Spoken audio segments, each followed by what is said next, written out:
Troy's specialty is subsurface evaluation through ground penetrating radar. I know Scott touched on this before.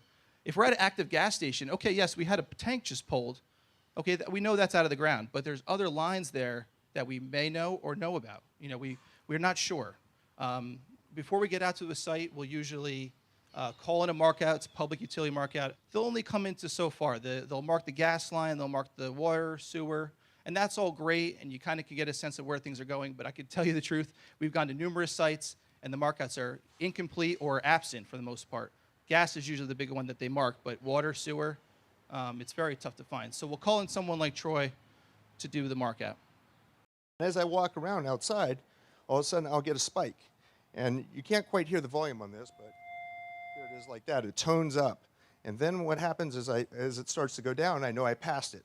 I'll bring it back over, and then I keep going back and forth until at that point it gives me a depth reading.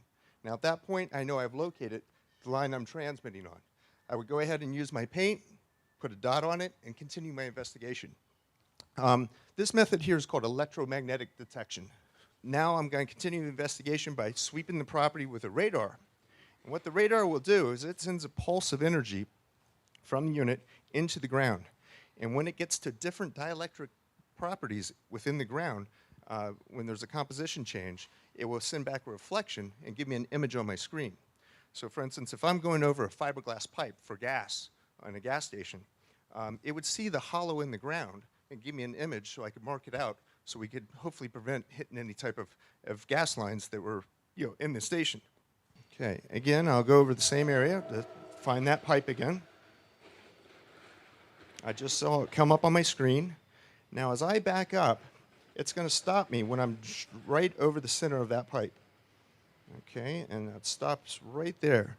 At that point, and in this case, I was locating and trying to locate fiberglass, so I'm going to use yellow.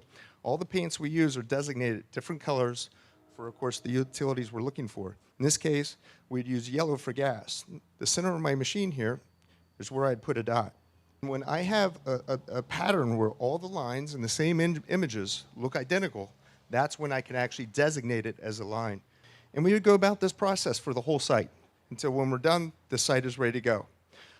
At that point, we would hand it back to the project manager on the site and let them proceed with their next phase.